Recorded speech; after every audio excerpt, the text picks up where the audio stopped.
हरे कृष्ण। नमस्कार। नमस्कार। राजेश जी, आपसे मिल करके गांव के बीचों बीच मुझे बहुत ही आनंद हो रहा है। मैंने नहीं सोचा था कि मुझे आपसे आज यहाँ पर मुलाकात हो जाएगी, परंतु अचानक में आपसे मुलाकात हुई और आपने धर्म ज्ञान का साक्षात्कार भी हमारे साथ शेयर किया।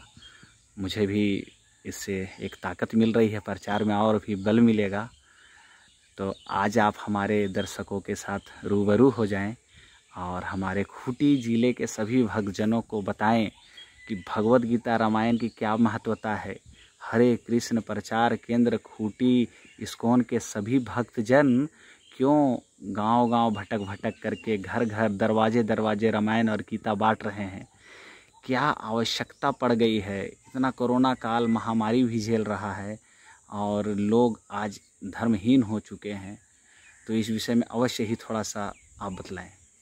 पहले तो मैं आपको धन्यवाद देना चाहूँगा कि इस ऐसे कोरोना के इस महामारी के दौर में भी आप ये हमारी गीता और जो हमारी रामायण है उसकी प्रचार करने के लिए आप गांव-गांव घूम रहे हैं, दरवाजे दरवाजे पर आ रहे हैं। मैं आपको तहे दिल से धन्यवाद देना चाहूँगा। आज आप जैसे लोगों की ही कमी है हमारे समाज में, और इस गीता और जो ये रामायण में जो जीवन के जो सार दिए हैं, उस सार को लोग अपने जीवन में अपने जीवन शैली में नहीं उतार रहे हैं। उसी का परिणाम आज ये समाज में देखने को मिलता है कि पति और पत्नी में तकरार हो रही है, भाई भाई में तकरार हो रहा है, बाप और बेटा में तकरार हो रहा है।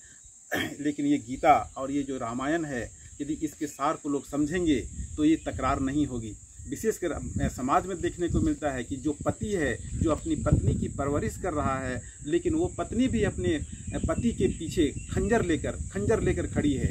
उसे देखने को ये समाज में मिल रहा है। ये सामाजिक विकृतियाँ देखने को मिल रही है। उसका मूल कारण यही है कि जो हमारी जो गीता और जो रामायण में जो जीवन के जो सार दिए हैं, उसको वे लोग अध्ययन नहीं कर रहे हैं, उनका ज्ञान नहीं है। इसी कारण से ये समाज में ये विकृतियाँ आ रही है। लेकिन आप जो है दरवाजे दरवाजे जाकर, घर घर जाकर ये गीता और रामायण का जो ये पुस्तक उपलब्ध कराकर उसको इस जो ग्रंथ है, इस जो महाग्रंथ है बोलूँगा, इस महाग्रंथ में जो जीवन के जो सार दिए हैं, इससे आप जोड़ना चाह रहे हैं। जो लोग इसे पढ़ेंगे, समझेंगे, तो कम से कम इसमें जो जीवन की जो शैली है, इसमें जो ज्ञान दिया हुआ है, वो ज्ञान को अपने ऊपर जब लेंगे तो मैं समझता हूँ कि शायद आज जिस तरह से सामाजिक विकृतियाँ आ रही है, ये विकृतियाँ नहीं आएंगी।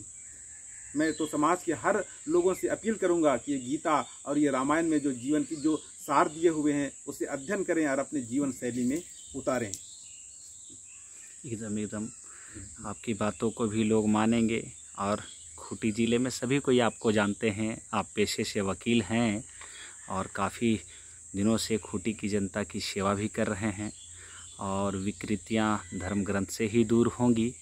और जिस स्त्री का स्वभाव आपने बताया कि जो क्षत्रिय स्वभाव ले करके एक तरह से समाज में प्रताड़ना का कार्य करती हैं और पति के अधीनस्थ होने को उनको चाहिए, परंतु वो पति से ऊपर हो जाती हैं, तो ये समाज में कहीं न कहीं बराबर समानता का अधिकार महिला और पुरुष में जो सरकार के माध्यम से चलाया जा रहा है, देने को की बातें की जा रही है, ये भी शास्त्र विरुद्ध है। एक स्त्री ना ही पुरुष बन सकती है और ना ही पुरुष स्त्री बन सकता है। दोनों की अलग अलग महत्वता है, इसको समझना पड़ेगा। और स्त्री हमेशा ही पुरुष के अधीन होती है और उसे अधीन ही रहना चाहिए, ना कि उसे उससे ऊपर आकर के अपनी सत्ता दिखलानी चाहिए। तो धार्मिक ग्रंथों में आज बहुत सारे चीज़ ऐसे चीज़ बतलाए गए हैं जिससे घर टूटे नहीं, बिखरे नहीं, मगर लोग इसे ग्रहण नहीं कर रहे हैं।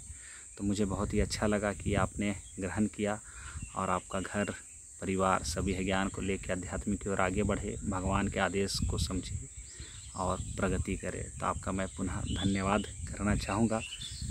तो हरे कृष्ण, प्रणाम। हरे कृष्ण।